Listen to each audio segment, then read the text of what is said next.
Islam di Indonesia itu bukan sekte atau madhab dalam Islam.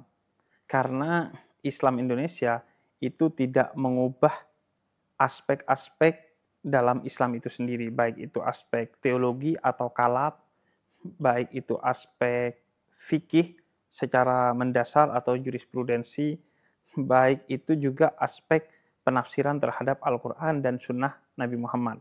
Islam Indonesia itu dalam pengertian adalah Islam yang secara antropologis dan sosiologis disesuaikan dengan budaya Indonesia melalui satu skema yang disebut dengan akulturasi atau adaptasi budaya.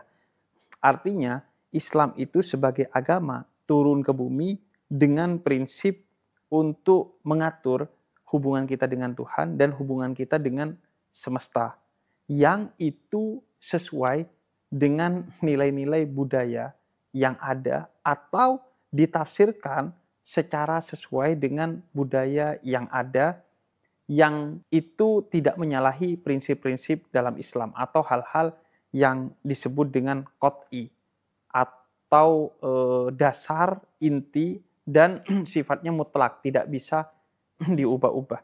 Karena itu kalau dalam konteks budaya, Islam itu prinsipnya sholihun likulli zaman wal makan. Relevan dengan semua zaman dan semua kawasan. Artinya semua budaya.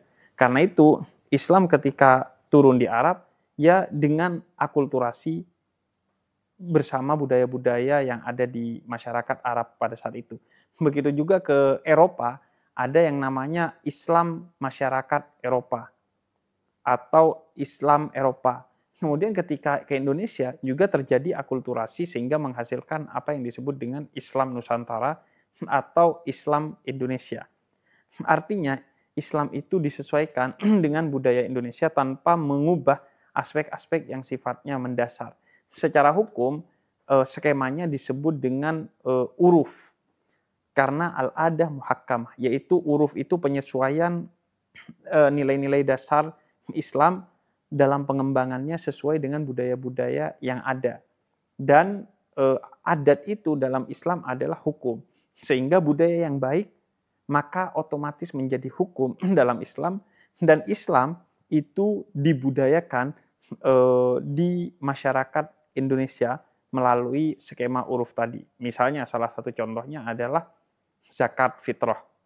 Di Arab orang nggak makan beras, maka yang dibagikan adalah makanan pokok yang ada di sana, gandum maupun kurma. Tapi ketika masuk ke Indonesia, karena makanan pokok orang Indonesia adalah beras, maka yang dizakati setiap Idul Fitri adalah beras itu sendiri. Karena intinya adalah makanan pokok.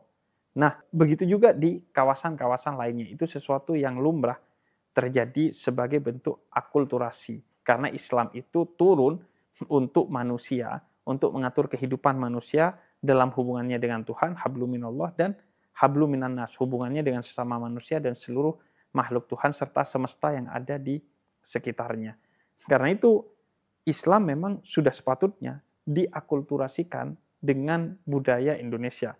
Itulah yang menyebabkan Islam di Indonesia begitu kuatnya.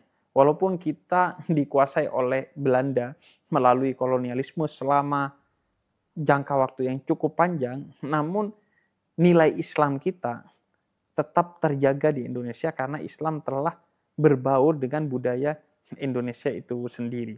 Sehingga kemudian sekarang kita melihat Islam Indonesia itu berbeda secara tampilan dengan Islam yang ada di Arab. Dan memang seharusnya begitu. Islam itu agama, Arab itu budaya.